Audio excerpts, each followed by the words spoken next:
Right. Hello, everyone. Welcome to the Friday Night Live. Guest this week is Simon Chapple. Simon, thank you so much for coming on the live. Thanks for having me. It's always good to be here Yeah, and nice to great to see be in you your group. again on firework night. Yeah, if you hear any bangs, it's because there's a firework display just Display up the going on road. in the background. I'd Yeah. forgotten, but it's not really an American thing, firework night, is it? I don't think they really have it. I didn't know that. Yeah, I think it's a peculiarly English thing. So for our American listeners, it's a night where we celebrate the torturing to death of a Catholic by setting off loads of fireworks. So you might hear some fireworks in the background. But anyway, Simon, thank you so much for coming on. I think probably virtually everyone watching this knows who you are, but there might be a few people who don't. And anyway, I think it would be great to hear your story again, which is extremely interesting. So do you want to sort of give us a brief introduction? Yeah, sure thing. Yeah, and actually, yeah, maybe a few people don't know my story, and I think with all of us, our story kind of evolves over time as we learn more things. So, Yeah, sort of review it with the benefit of hindsight, don't you? yeah, And kind of think, oh, exactly. actually, there was that aspect. Yeah. Yeah, so this will be episode 3 of my story. um, I'll make it the long story short as well. But I started out drinking at around 14 years old, I'd say. And looking back, I've joined up the dots through the work that I've done on myself and realised that I was drinking to change the way that I felt, and that a lot of that came from stuff that happened in my early years.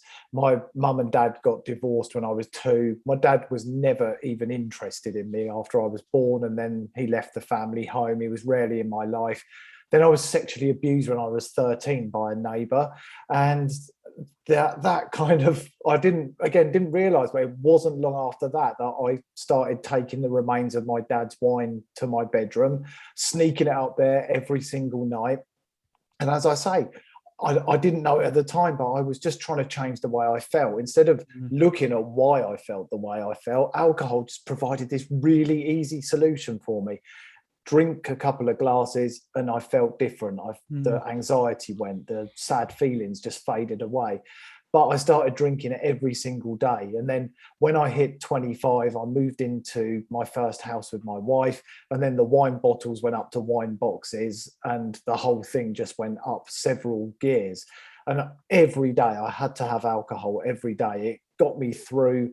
And I just didn't look at it. I was in this state of ignorant bliss, doing everything I could to justify to myself that my drinking was okay. I wasn't drinking like my friends. Yet all the while I was becoming more and more emotionally detached, more and more depressed, more and more anxious. My relationship started to suffer. After my son was born, I wasn't being the dad that I kind of knew I could be, but he would emotionally trigger me and I'd get upset about things that seemed perhaps insignificant to other people.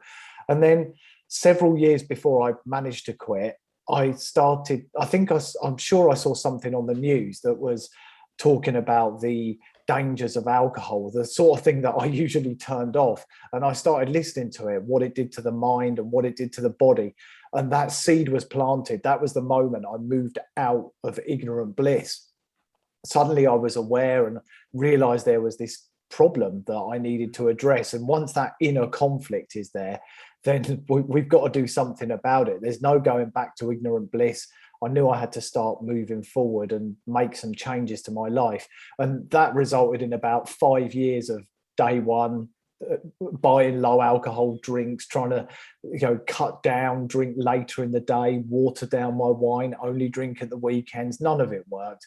And then it was only when I started to really view it as a lifestyle choice, look at the beliefs that I had about alcohol, like alcohol helps my anxiety, alcohol helps me relax, alcohol's a reward, alcohol's fun, all of those things, that I was able to get a new perspective on it.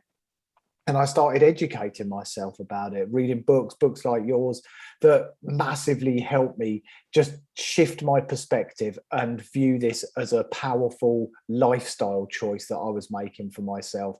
And that was over 3 years ago. I've never looked back. And I started a blog when I quit drinking and a YouTube channel. People started visiting and leaving comments.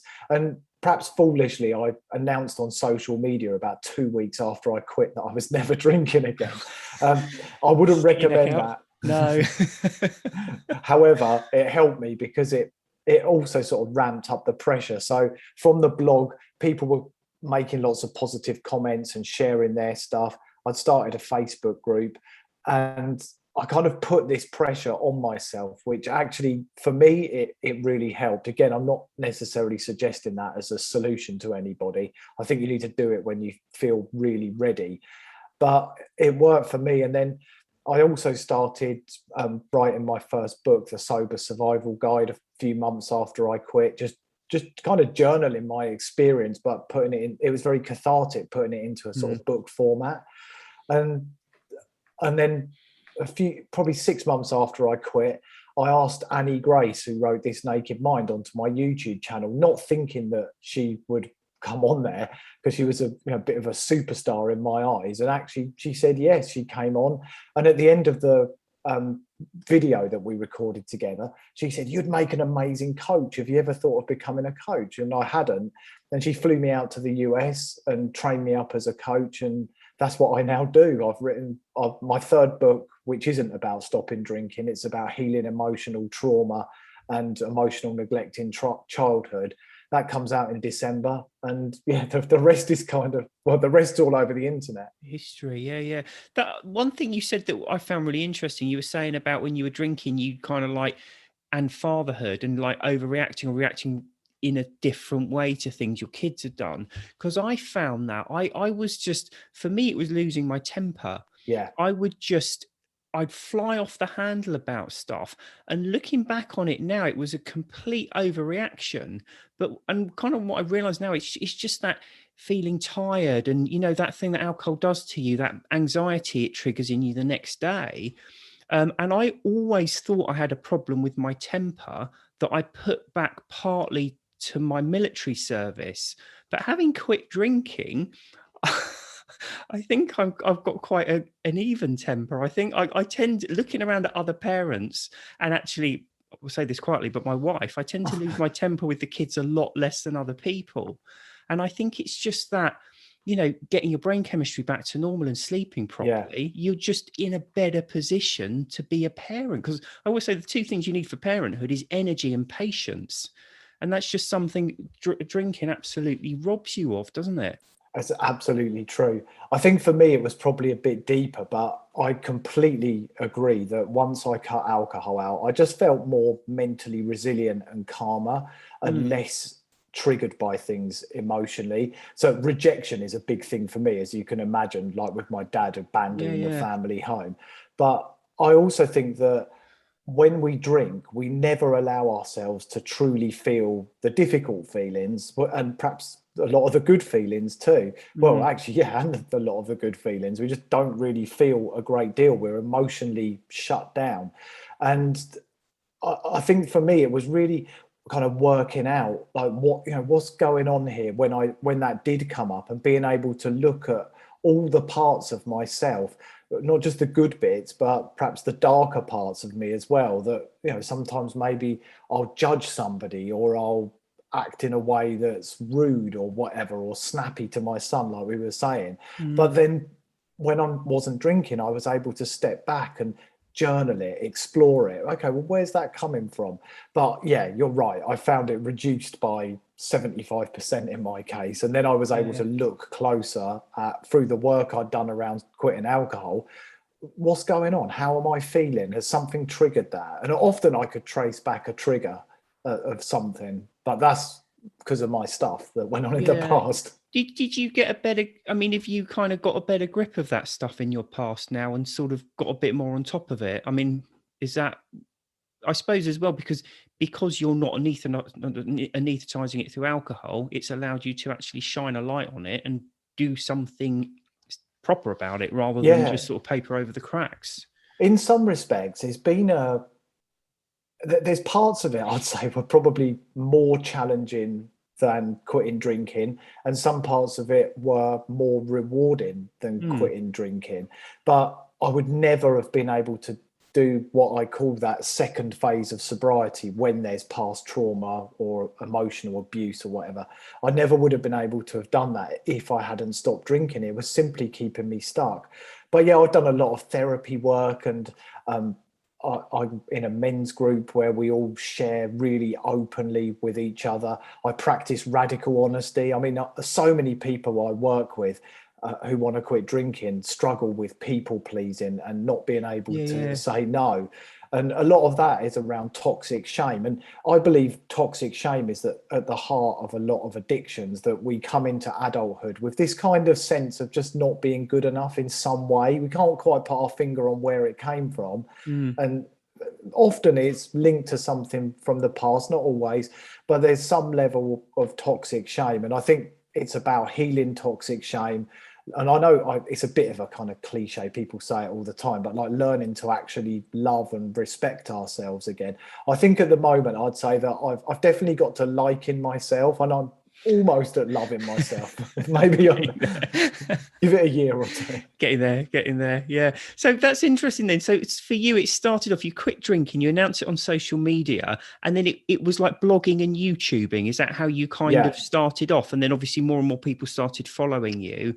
Then it led to the books, and it led to the coaching thing you did with Annie Grace. Yeah, that's exactly what happened. And I couldn't believe the trajectory that it went on, how many people were engaging with me.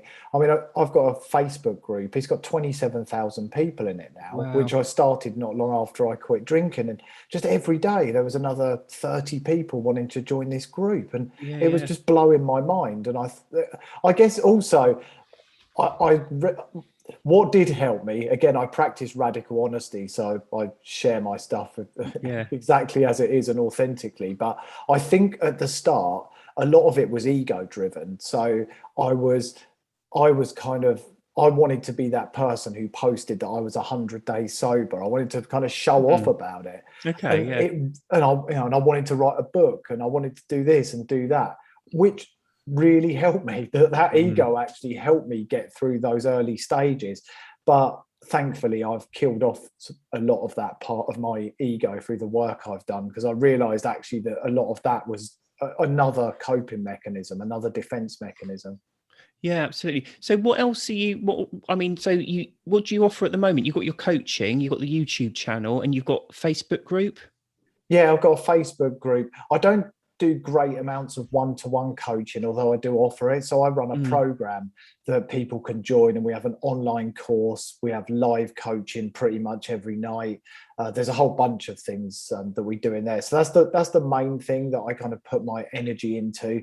But I've also discovered since I quit, those things that I loved from when I was younger that I just stopped doing. Alcohol just stole them from me. So I love painting. Obviously, I love writing as well, but spend a lot of time painting now. I sort of have this dream of opening a gallery, but I don't know if that'll ever happen. Probably, yeah. Because I think one of the things that really helped me was exercise. I've always exercised. Yeah. And I kind of, and again, this is like what we were talking about before, when you kind of look back on your story, and you kind of, with the benefit of hindsight, it makes a bit more sense.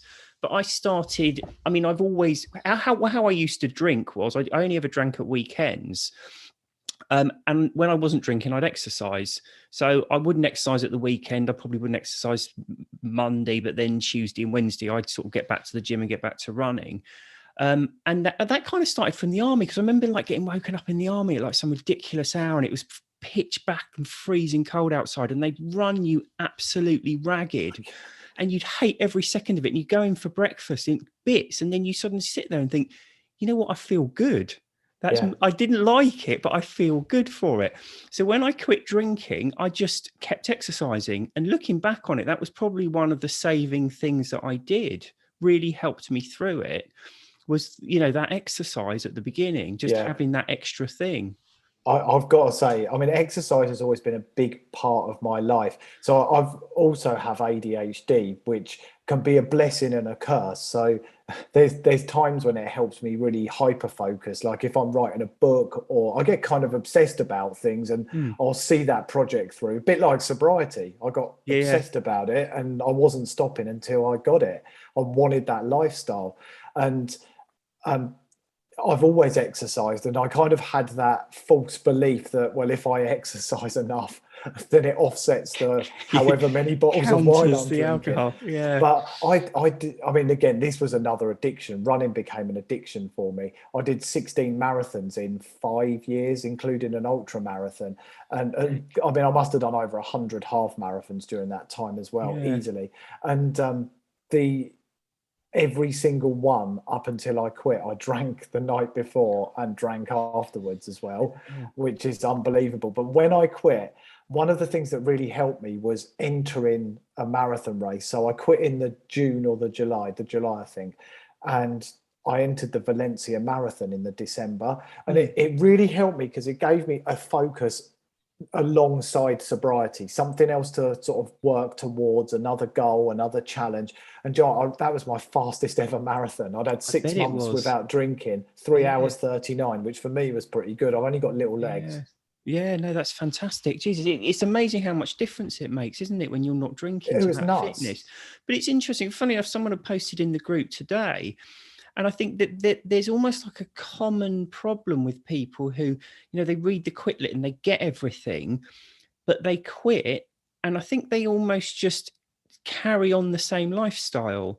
So, they get home and they sit down and put the TV on and then just sit there, because I think this is the thing. When you quit drinking, you do have more energy and you have a lot more mental focus, and you need something, otherwise you get bored. Yeah.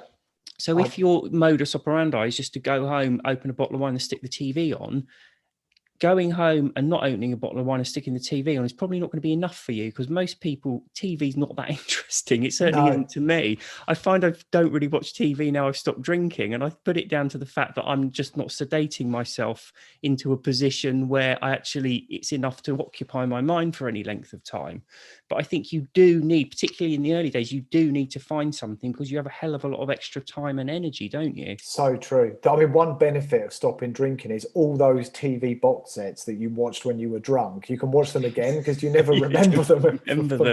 But you're absolutely right. I mean, that you free up so much time. And I think I often talk to people about trying to sort of live in line with our values and really look at how our life aligns with our values and where it's pushing against them.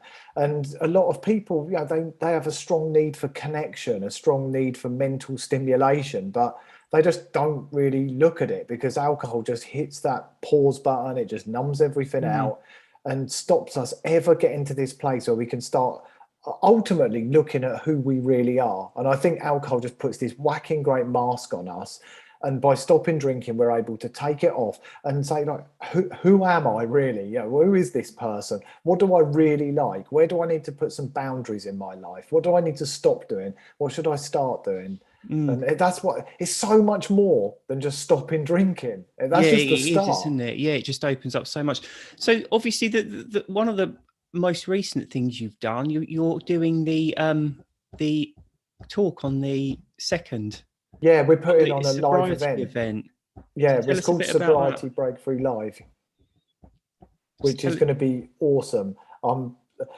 Again, it was a little bit of an impulsive thing. I talked at an event for This Naked Mind in Denver, and it was just the best weekend. So many people there who were on that same journey. Was that a whole weekend then, was it? Yeah. Okay. Fantastic. It was over 2 days, and I was lucky enough to be asked to talk at it, and which was just so outside of my comfort zone. My anxiety when I was drinking was through the roof. I used to work at a law firm many moons ago doing the marketing and had to give a presentation every month. I couldn't even stand in front of 10, 15 people to give this presentation.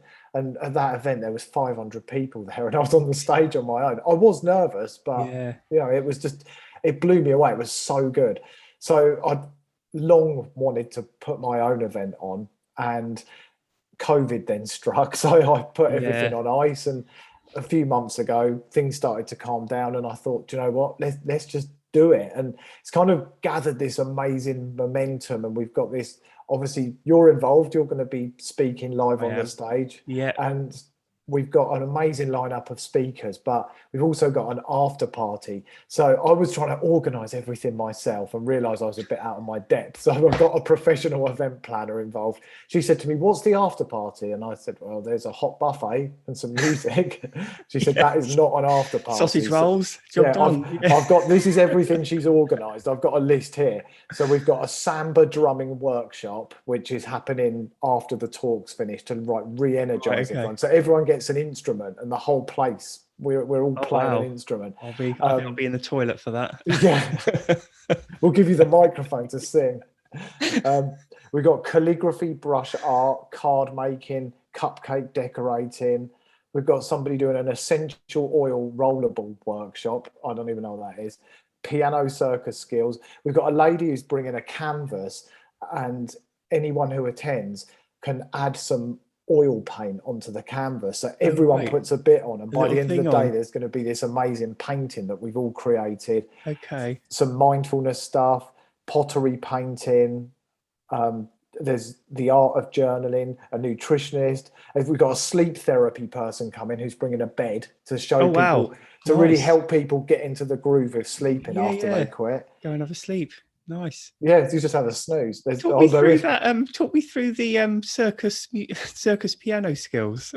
Well, I really don't know what's involved, but I think a lot of it's about just high energy and finding things that you love. And so we've called it the Happy Healthy You Hub. So it's just lots of people coming along. There's a whole bunch more as well. There's lots of these people coming along with a whole range of things that people may never have experienced before. And my hope is that not only are people going to pick up all the tools, techniques and lessons for learning how to successfully quit drinking, or if they've already stopped, they're going to just meet people and learn about long-term sobriety.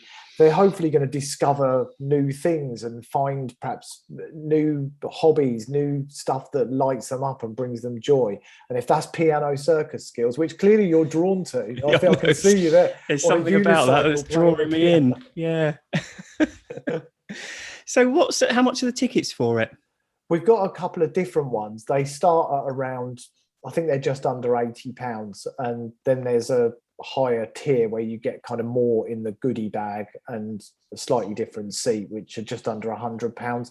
And you can add on an after party ticket as well with the hot buffet and all of that stuff. Yeah, and I'll tell you who's speaking. So we've got, obviously, I'm going to be doing my bit. Yeah. We've got Rob Woolman, who's one of the Naked Mind coaches. He's flying over from the US. I was going to say he's coming from the US, isn't he? Yeah. Yeah, which is just awesome. He's like, he hasn't got a massive following and he speaks so much sense around sobriety. He's a really good teacher. And my hope is that a lot of people will discover him for perhaps the first time at this. Funnily enough, there's someone, I won't mention his name because obviously I'll be putting this on YouTube. So I tend not to mention names of people in the group. But he's flying in from America as well. Wow. So he's specifically coming to, for it's the amazing. Event. So it's great. I can't wait to It's just so awesome face to face. It's such a great thing. Yeah. Meeting people in real life and bringing all our communities together. I mean, I know there's people from Canada, people from US coming over. It's just nuts. So one of the things I find really nice is socializing people just without alcohol there. It's just not, and you don't get enough of that. And I think it is just because I say this a lot, socializing with people when they're drinking is not pleasant, because when the drinks start to kick in, they just become really unpleasant and irritating. It's just not nice. So it's so nice to be socializing with people who just aren't drinking. Yeah, I'll never forget. I mean, I my first social event was about 2 months after I quit. I kind of purposely protected myself and didn't go I did go out, but I didn't go anywhere where there might be a risk or alcohol was being served. But it was actually about 6 months after I quit. And I remember being out, I think I was just out with friends and we were having dinner. And I remember pausing for a minute and thinking, oh my God, I'm laughing, like properly laughing and having a great time, like just in the moment. And there's no booze involved. Out and sort of checking in with myself and saying, so it wasn't alcohol that was allowing No. me to have fun. It was the people, it was the place. Yeah. And there was this sort of realization moment. And ever since then, I sort of really pay attention to how much fun I'm having. I also kind of live by this mantra that I call FOG, fear, obligation, guilt. So what I've also been able to do since I quit is get kind of selective about where I go and what I do, which when I was drinking, I didn't even give it thought, because as long as there's alcohol there. Yeah, or I couldn't say no to people and just went along because I was scared of standing up for myself and conflict and rejection. So now I always do the FOG test. So if somebody invites me to something, I think, am I going out of fear, obligation, or guilt? If it's any of those, then I'm like, well, maybe I need to just say no to this one. Yeah, fair enough. Equally, the quality of my events that I attend has got better. Yeah. I don't think I could do that. I don't think I'd ever go to work, but yeah, well, if you're going through fear, obligation, or guilt, you shouldn't be there. So we've also got Mandy and Kate from Love Sober. Yeah, who awesome. I've had on here, so I think most people know them. Yeah, excellent. Some people might know Sober Dave. He's talking. Yeah, absolutely. Yeah. We've got you. Then Janie Lee Grace, who... Oh yeah, you've put me on right after lunch. It's gonna be what better time as a killer. I'll have to limit how much I eat. Yeah, but you'll have to lift everybody again after. Yeah, I know. Meeting. That's the graveyard shift. That one. Graveyard shift. I can move you. I'm joking. It's fine. Janie Lee Grace, who she used to be she was on Radio 2 and a presenter on. Yeah, Janie's Virgin. been on here. Janie's where I first met Dave, because really? Janie did a sober event in London and asked me to speak at it, and Laura Willoughby was there as well, and I walked in and got chatting to someone, because you know what it's like, you just sort of turn up and you sort of end up talking to someone, and it was Dave. It was just after he'd quit drinking, so that was, and then of course we went into lockdown, so I didn't see him for ages after that, but yeah. Oh, blimey. So, that's amazing, isn't it? And he often talks about that event and how it was such a pivotal moment for him. Yeah. And then we've got a couple of panel sessions, like with Q&As, and we've got Lula Benz, who runs a group called Trauma Thrivers. So she's sober, but she's not all about sobriety. She's about the link between addiction and trauma and healing past trauma. Laura Willoughby, who you mentioned, she's talking as well. And then pretty much after that, we're straight into the samba drumming workshop and the piano circus skills. The piano circus. I mean, I'm as intrigued as you now, because a lot of that after party I've left to the event organizer to sort of get everybody on board. So I mean, we've all got to find out what that's about, let's be honest. Yeah, no, totally. But I was going to say, so that, I mean, the tickets are quite expensive, but just to emphasize, this isn't a thing that you're doing for profit, is it? I mean, you at the moment you're losing quite a bit of money on it.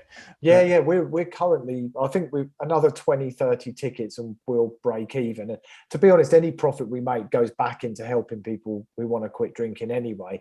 But it's going to be a fantastic day. And to be honest, the tickets for some of the other live events that I've seen, the one in America I talked about, they were like $500 for the weekend. So and that didn't include staying over or anything. And I think for a full day of learning, an after party, we've got lunch included as well, so everyone gets lunch and a hot buffet. I think £100's a steal.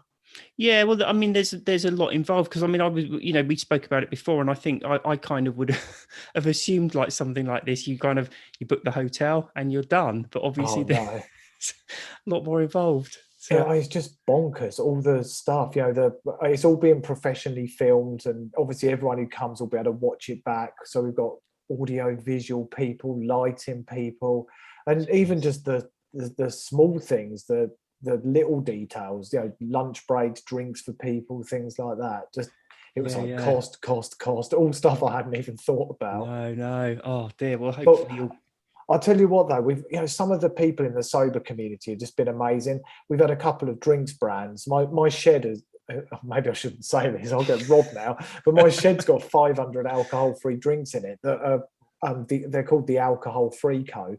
They sent us and said, just give them to people, put them in the goodie bags, and nice. What a wonderful thing to do. Yeah, absolutely. And it's the 2nd of January, is it? Yeah. So straight after New Year. and just in time for dry January as well. So Of course. Yeah, it yeah, could, it could be absolutely. great for anyone who's thinking, right, this is it, start of the year, I'm going to do it. Yeah, yeah. And you said you're setting it up so like people will sit on round tables Yeah, with others. So it's not going to be like a theatre thing. It's no, going to be a bit more yeah, it's quite laid interactive back. And we've had some people kind of, if they're connecting with other people from groups they're in or whatever, we can put them all together on the same table, which is nice. Although sometimes it's nice to meet new people. yeah, no, absolutely. Yeah. So that's fantastic. So the sleep therapy as well, that's an interesting one, isn't it? Yeah, apparently she Yoga, literally specializes in helping people people sleep sleep. and sleep better. So Because that's one again, of the big things I think with stopping drinking is the great sleep. And I think people quite rightly get annoyed when they quit drinking and they still don't sleep well after like a few weeks. And I do sympathize with them. But yeah, sometimes, I mean, there's a lot of things you can talk about, like caffeine and nicotine are stimulants which stop you sleeping. Eating large meals, because we tend to eat our main meal at evening time, but that actually interrupts your sleep and can leave you feeling tired. But actually, some people do genuinely have underlying sleep conditions.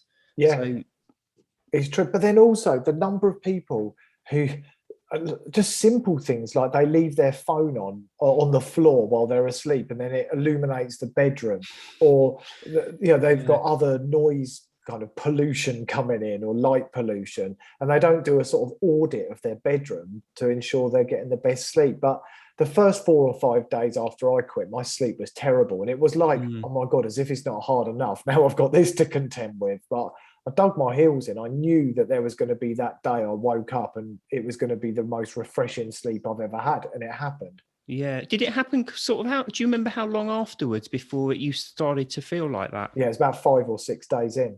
Okay. And that was when you were waking up feeling good. Yeah, I felt great. I remember the Okay. morning, like I woke up and it was just the best sleep. This fog had just cleared. Yeah, yeah.